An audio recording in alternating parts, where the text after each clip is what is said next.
So, hey everybody, welcome back to my YouTube channel, Chenny Study Hub. Nah, sebelumnya, kenalin nama aku, Chenny. Dan untuk video kali ini, aku akan mengevaluasi soal tryout Pahami Fight kedua tahun 2024. Namun, khususnya di subtes pemahaman bacaan menulis, oke, PBM ya. Oh ya, buat teman-teman yang mau mendapatkan PDF ini secara gratis, nanti bisa komen aja di kolom komentar. Bilang aja Kak mau PDF-nya. Tapi kalau misalnya nih, kadang kan aku nggak tahu nih kenapa tiba-tiba komentarku tiba-tiba ketutup gitu kan. Kalian bisa komen di salah satu videoku yang lain, boleh gitu. Kak minta PDF tryout Pahami Fight kedua 2024. Ingat ya bilang tahun 2024 gitu. Karena aku ada beberapa 2025, 2026 biar maksudnya nggak bingung gitu kan. Oke, sekarang kita langsung aja bahas ya. Dari soal nomor 58, ini dijadiin satu soalnya jadi nomor 1 sampai 100-an gitu. Nah, kalimat mana yang memiliki makna denotatif? Nah, teman-teman masih ingat kan, kalau misalnya makna denotatif, berarti itu adalah makna yang sebenarnya dari kata intensif. Nah, tentunya di sini kita harus coba ketahui dulu ya, teman-teman. Kira-kira intensif itu ya artinya apa secara denotatif? Oke, kalau kita merujuk ke KBBI ya, insentif itu dapat dikatakan sebagai tambahan penghasilan. Nah, intinya tuh dia tambahan penghasilan. Nah, jadi kalian punya gaji nih, misalnya 5 juta gitu, dikasih insentif sama bos kayak ya let's say 1 juta lah, gitu kan. Nah, berarti 1 juta ini merupakan bisa dibilang insentif dia, karena ini merupakan uang yang biasanya digunakan yang diberikan kepada karyawan agar mereka tuh punya gairah kerja gitu loh, agar mereka lebih semangat kerjanya. Makanya diberikan insentif. Nah, tapi di sini insentif itu kan cukup banyak kan maknanya. Dia bisa berupa uang, bisa berupa barang, atau dan sebagainya gitu. Nah, sekarang coba kita lihat di konteks kalimat ini, intensif itu apa maksudnya? Nah, kan dia ada di sini ya. Bersamaan dengan intensif untuk perusahaan, baik Malaysia maupun Indonesia harus meningkatkan sektor pendidikan tinggi untuk meningkatkan investasi dalam penelitian dan pengembangan. Bersama dengan insentif perusahaan. Berarti kan perusahaannya ini diberikan sesuatu gitu kan ya. Bisa berupa barang, bisa berupa uang, pokoknya something gitulah. Nah, sekarang kita lihat kalau misalnya kita pilih opsi A, karena pandemi Black Widow, oh my god, like since when someone's in America, even like animations, like I'm here in Indonesia, Black Widow, oh not really sih, I forgot that this is a pandemic. Pandemic happens over worldwide, right? Nah, mencari pekerjaan tambahan. Nah, di sini walaupun, oke, walaupun si insentif ini dia artinya tambahan, ada tambahan, tapi kan yang ini kan tambahan penghasilan ya, sesuatu yang kita dapatkan. Nah, sekarang di sini apa? Pekerjaan tambahan. Berarti kita mencari lagi pekerjaan untuk mendapatkan uang gitu.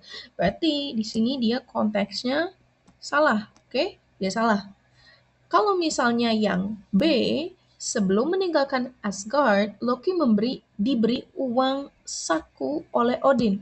Nah, uang saku di sini dia beda artinya dengan tambahan penghasilan ya. Itu tuh dia sama aja kayak gaji gitu. Apakah gaji sama dengan intensif? Ya tentu berbeda. Kalau misalnya yang C, mendapat hadiah. Nah, hadiah ini tentunya beda ya, karena kan hadiah itu kan seperti sebuah pemberian pada saat-saat tertentu gitu. Nah, sedangkan insentif itu kan adalah uang ya. Uang atau barang apakah gitu yang diberikan untuk meningkatkan kerja gitu. Nah, kalau yang D baru benar nih guys. Bonus. Nah, kalau berdasarkan KBBI juga bonus itu dia dapat diartikan sebagai, aku kasih warna lain ya biar. Nah, bonus ini dapat diartikan sebagai apa? Upah tambahan ya di luar gaji. Nah, berarti kan dia sesuai ya dengan makna dari si insentifnya ini. Kalau insentif dia tambahan penghasilan, kan ini sama aja ya. Upah tambahan di luar gaji. Nah, berarti kita tahu jawabannya adalah yang D ya. Profesor Ikjun diberi bonus karena lembur selama seminggu. Oke, kita lanjut. Nah, ini ditanyakan terkait konjungsi ya. Konjungsi itu merupakan kata hubung. Sekarang kita lihat konteksnya. Konjungsi yang tepat untuk mengisi bagian rumpang pada teks di atas. Nah, bagian rumpangnya berarti di sini ya. Nah, maka coba kita baca kalimat sebelumnya.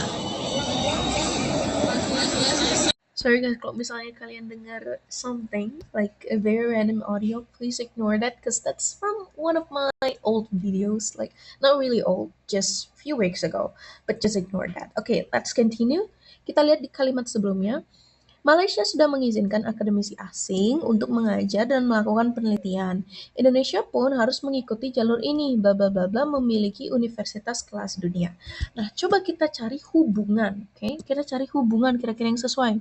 Nah, berarti kan di sini ya, Indonesia pun harus mengikuti jalur ini, ya. Bla bla bla bla memiliki universitas kelas dunia. Berarti kan ini dia hubungan penyebaban. Indonesia harus memiliki sesuatu sehingga dia ini punya universitas kelas dunia. Berarti hubungan yang dapat kita ini kan itu apa? Ya, sebab dan akibat gitu kan. Sebab, akibat. Nah, berarti yang paling tepat itu adalah opsi yang D, supaya. Oke?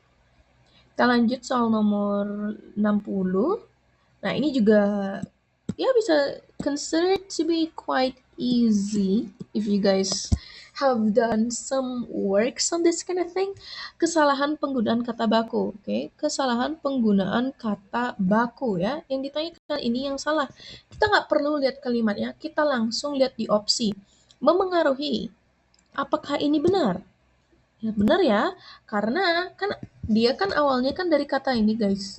Pengaruh dapat imbuhan ini nanti P-nya dia luluh sehingga dia bakal jadi memengaruhi. Sehingga yang A benar. Professor. Nah, profesor. Nah, ini dia juga benar ya penulisannya. Nah, konstan. Konstan benar tulisannya. Dirubah. Nah, ini yang bermasalah guys. Dirubah. Dedikasi ini udah benar ya. Oke. Dirubah. Nah, sekarang kita nggak perlu lihat konteks kalimatnya. Kita kan tahu ya bahwa apa kata dasar dari dirubah itu kan artinya dia ubah ya. Nah, ubah ketika dia mendapat imbuhan di, dia akan jadi apa? Dia akan jadi diubah, bukan dirubah. Ini seperti dia ada rubah gitu, padahal kan ini artinya rubah. Oke, berarti di sini dia ada sebuah kesalahan, sehingga jawabannya itu adalah opsi yang D. Dirubah yang seharusnya itu dia apa? Diubah. Kita lanjut ke soal nomor 61. Nah, ini ditanyakan terkait pola kalimat ya, teman-teman. Ku kasih warna ini, maybe, ya. Kalimat yang berpola sama dengan kalimat 2. Nah, sekarang coba kita lihat dulu kalimat 2 kan. Kalimat 2 itu ini. Pola pikir atau cara pandang akan memengaruhi kehidupan dan pola pandang seseorang. Nah, sekarang coba kita petakan, ya kan? Ini aku kasih warna ini ya, biar jelas. Nah, mana kita cari predikatnya dulu? Kan ini ya predikat ya. Memengaruhi, nih, dia merupakan sebuah predikat, oke? Ya, itu dulu yang pertama, predikat. Berarti subjeknya di mana? Ya ini kan, pola pikir atau cara pandang ini menjadi sebuah subjek. Nah, akan memengaruhi apa? Ya kehidupan dan pola, ini apa nih? Masih berlanjut kan? Pola pandang seseorang. Nah, sehingga kita bisa tahu kehidupan dan pola pandang ini dia bersifat sebagai objek. Sehingga yang harus kita cari itu haruslah yang ada subjek, predikat, objek. Ya udah. Dan jawabannya itu adalah kalimat nomor berapa guys? 61, kalimat nomor 6. Oke. Nah, dari tadi pesan jawabannya D, D, D terus ya. Tapi kita lihat ya kalimat nomor 6. Nah, nih coba kita perhatikan kalimat 6. Para pemilik fixed mindset mempercayai kemampuan diri yang tidak dapat dikembangkan atau dirubah tersebut. Nah, pertama-tama kita coba petakan mana yang predikatnya. Kan mempercayai ya. Nih, ini dia berperan sebagai predikat. Apa yaitu ininya, subjeknya adalah si pemilik fixed mindset-nya ini. Dan objeknya mau percaya apa? Ya kemampuan diri yang tidak dapat ini atau dirubah. Nah, ini dia termasuk ke objek ya, yang dia itu terdapat perluasan dari kata apa? Dari kata yangnya ini. Oke, semoga dapat dipahami. Itu untuk soal 61, kita lanjutkan. Oke, ini adalah soalnya yang terakhir ya guys. Aku kasih warna merah guys. Ini aja deh, jarang pakai warna biru. Hasil perbaikan, oke. Kalimat 6. Nah, sekarang, oke. Kalimat 6 kita lihat ya. Tetapi kebijakan ini hanya diadopsi 2/3 dari 514 kabupaten sampai tahun 2018 dengan tingkat kepatuhan sekitar 17% di Jayapura hingga 78% di Kota Bogor. Nah, sekarang coba kita lihat guys. Apakah ini terdapat kesalahan? Ya, pertama yang ini ya. Tetapi ini dia kan konjungsi pertentangan. Tapi ini ya, konjungsi pertentangannya ini adalah intrakalimat. Sehingga pertama kita harus ganti tetapinya ini menjadi konjungsi antar kalimat. Oke. Kita harus ganti jadi konjungsi antar kalimat. Entah itu pakai namun, akan tetapi, intinya bukan intrakalimat. Oke. Kebijakan ini hanya diadopsi oleh 2/3 500 kabupaten sampai tahun 2000 dengan tingkat kepatuhan. Nah, ini kan ada kata hingga ya. Nah, hingga ini merupakan konjungsi korelasi. Tapi kita lihat apakah hingga ini biasa kan dari bla bla bla hingga bla bla gitu kan. Nah, sekarang kita lihat dengan tingkat kepatuhan sekitar 17% di Jayapura hingga 78%. Seharusnya sekitar ya, ada di sini harusnya ada kata dari 17% hingga 78%. Jadi gitu, karena ini merupakan konjungsi korelatif. Tetapi selain itu, nih ingat ya, Jayapura ini merupakan sebuah kota ya kalau nggak saya. Berarti karena ini merupakan nama tempat, berarti Jayapura. Tulisannya yang huruf depan harus kapital. Sekarang kita lihat aja, kalau tidak perlu diperbaiki ini udah tentu salah. Nah, akan tetapi, nah ini dia udah benar ya teman-teman. Akan tetapi, tapi seharusnya di sini ada koma ya. Tapi coba kita lihat dulu ya. Kebijakan ini hanya diadopsi oleh 2/3 500 dengan tingkat kepatuhan sekitar 17% di Jayapura hingga 78% di Kota Bogor. Nah, ini dia nggak ada darinya. Berarti dia juga salah. Kalau yang C kita lihat, namun ini merupakan konjungsi pertentangan yang antar kalimat. Berarti dia sudah benar. Kebijakan ini hanya diadopsi oleh 2/3 dari 514 kabupaten sampai 2018. Dengan tingkat kepatuhan berkisar dari 17% di Jayapura hingga 78% di Kota Bogor. Jayapura udah benar, Kota Bogor juga udah benar. Sehingga jawabannya adalah opsi yang C. Oke? Oke, mungkin segitu dulu untuk, mungkin aku mau bahas ini lagi ya. Karena, just in case if any of you wants. Aku kasih warna ini. Nah, penulisan yang tidak tepat ya, penulisan yang tidak sesuai kaidah. Nah, sampel ini dia juga sudah sesuai kaidah.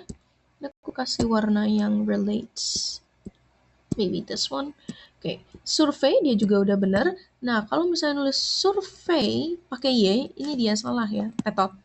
Nah, sekarang kita lihat kawasan tanpa rokok pada kalimat 5. Kalimat 5 itu di mana ya? Berarti di sini ya. Nah, ada satu kebijakan kawasan tanpa rokok. Nah, karena ini merupakan nama sebuah kebijakan, satu kebijakan kawasan tanpa rokok, berarti seharusnya K-nya di sini dia kapital ya, T-nya juga kapital, dan R-nya juga kapital. Jadi kita tahu yang salah nomor sorry dulu, ini nomor 14 kan. Nah, ini berarti ya, karena dia harusnya K, T, R, semuanya harus kapital karena merupakan nama sebuah kebijakan. Nah, kalau misalnya ini kan udah pada tahu ya, penulisan undang-undang itu harus kapital semuanya, termasuk ya si tahunnya ini.